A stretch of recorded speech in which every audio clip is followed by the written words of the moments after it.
ఈ రోజు ఆంధ్రజ్యోతి దినపత్రిక చూసినట్లయితే మనకు ముందుగా కనిపిస్తున్నటువంటి హెడ్లైన్ అయితే ఇక్కడ చూద్దాం. ఎస్సీ వర్గీకరణపై సమీక్ష అక్కర్లేదు, సుప్రీంకోర్టు స్పష్టీకరణ, రివ్యూ పిటిషన్ల కొట్టివేత, ఉపకులాల వారీగా ఉద్యోగుల లెక్కలు, అన్ని శాఖల నుంచి సమాచార సేకరణ, నేటితో ముగియనున్న కసరత్తు, మంత్రివర్గ ఉపసంఘానికి వివరాల అందజేత, ఎస్సీ వర్గీకరణ దిశగా రాష్ట్ర సర్కార్ చర్యలు, కాల్పులతో దద్దరిల్లిన అబుజ్మడ్, 30 మందికి పైగా నక్సల్ స్మృతి, ఛత్తీస్గఢ్ లో అతి భారీ ఎన్కౌంటర్, AK-47 SLR తుపాకుల స్వాధీనం, నెందూర్ తులి అడవుల్లో మావోయిస్టులు సమావేశమైనట్లు ఇంటెలిజెన్స్ సమాచారం, రంగంలోకి DRG, STF, ITBP, BSF 1200 మందితో ఆపరేషన్, ఎదురుపడిన నక్సల్స్, ఇరు వర్గాల మధ్య భారీ కాల్పులు, 28 మంది నక్సల్స్ మృతదేహాలు లభ్యం, ఇంకా కొనసాగుతున్న కూంబింగ్, మృతుల్లో గ్రామస్తులు ఉన్నారన్న అనుమానాలు, తుది దశలో నక్సల్స్ ఏరివేత, బలగాలకు అభినందనలు, ఛత్తీస్గఢ్ ముఖ్యమంత్రి విష్ణుదేవ్, ఇటీవల వరుస ఎన్కౌంటర్లు, 185 మంది మృతి, ఛత్తీస్గఢ్ అడవులు కాల్పుల మోతతో మరోసారి దద్దరిల్లాయి.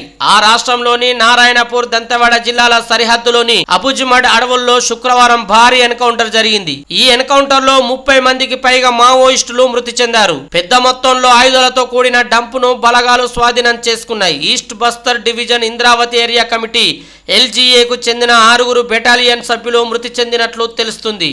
మృతుల్లో దండకారణ్య స్పెషల్ జోనల్ కమిటీ సభ్యుడు కమలేష్, నీతి, నందు, సురేష్, మహేష్, విమల ఉన్నట్లు తెలుస్తుంది. కాగా ఛత్తీస్గఢ్ లో ఇది అతిపెద్ద భారీ ఎన్కౌంటర్. ఈ మేరకు బస్తర్ IG సుందర్ రాజ్ పేర్కొన్నారు. సచివాలయంలో కొత్త స్పోర్ట్స్ పాలసీ ముసాయిదాపై సమీక్షలో సీఎం రేవంత్ రెడ్డి. ఇక్కడ చిత్రంలో చూడొచ్చు, గచ్చిబౌలిలోనే స్పోర్ట్స్ వర్సిటీ, TPP విధానంలో ప్రత్యేక బోర్డుతో నిర్వహణ, అన్ని స్టేడియాలు, మైదానాలు యూనివర్సిటీ పరిధిలోకే, క్రీడాకారులకు ప్రపంచ స్థాయి శిక్షణ ప్రోత్సాహకాలు, జాతీయ అంతర్జాతీయ విధానాల అధ్యయనంతో కొత్త విధానం, ముసాయిదా విధానంపై చర్చలో ముఖ్యమంత్రి రేవంత్ రెడ్డి సూచనలు. రేపు ఢిల్లీకి సీఎం 2 రోజులు అక్కడే. ఉగ్రవాద నియంత్రణపై కేంద్రం నిర్వహించే సదస్సుకు హాజరు, అధిష్టానం పెద్దలను కలిసే ఛాన్స్. రాష్ట్ర ప్రభుత్వం కొత్తగా నెలకొల్పనున్న స్పోర్ట్స్ యూనివర్సిటీని గచ్చిబౌలి స్పోర్ట్స్ స్టేడియం ప్రాంగణంలోనే ఏర్పాటు చేయాలని సీఎం రేవంత్ రెడ్డి అధికారులను ఆదేశించారు. గచ్చిబౌలి స్టేడియం ప్రాంగణం 70 ఎకరాల విస్తీర్ణంలో ఉందని, వివిధ క్రీడలకు సంబంధించి సదుపాయాలు ఇప్పటికే ఉన్నాయని తెలిపారు.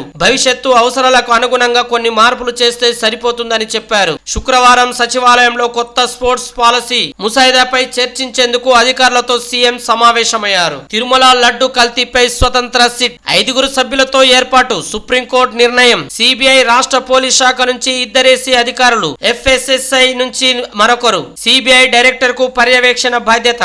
కోర్టును రాజకీయ రణభూమిగా చేసుకునేందుకు అంగీకరించాం. భక్తుల్లో విశ్వాస కల్పనకే స్వతంత్ర దర్యాప్తన్న సుప్రీంకోర్టు ధర్మాసనం. 3వ అంతస్తు నుంచి దూకిన డిప్యూటీ స్పీకర్, ఎమ్మెల్యేలు. మహారాష్ట్ర సచివాలయంలో ఘటన, ధన్గఢ్లను ఎస్టీల్లో చేర్చొద్దంటూ నిరసన.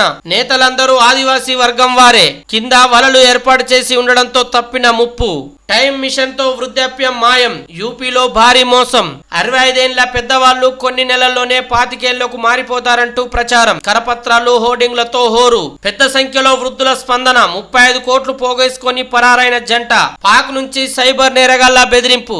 యూపీలో టీచర్ మృతి. కుమార్తె సెక్స్ రాకెట్ లో ఇరుక్కుందంటూ ఫోన్. 1 లక్ష పంపించాలని డిమాండ్. అది ఫేక్ కాల్ అని కుమారుడు చెప్పినా తగ్గని ఆందోళన. గుండెపోటుతో మృతి. కార్యకర్తలందరికీ న్యాయం చేస్తాం, పని చేస్తే గుర్తింపు, దానికి నేనే ఉదాహరణ.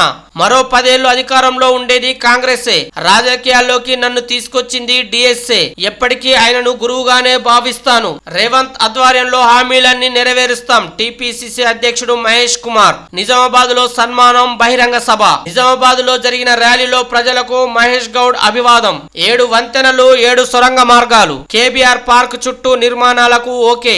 పాలనాపరమైన అనుమతులిచ్చిన సర్కార్. 826 కోట్ల అంచనాతో 2 దశల్లో పనులు. సొరంగాల్లో నీరు నిల్వకుండా చర్యలు. టెండర్ కు GHMC రంగం సిద్ధం. అత్యాచారం కేసులో 3 అరెస్టు.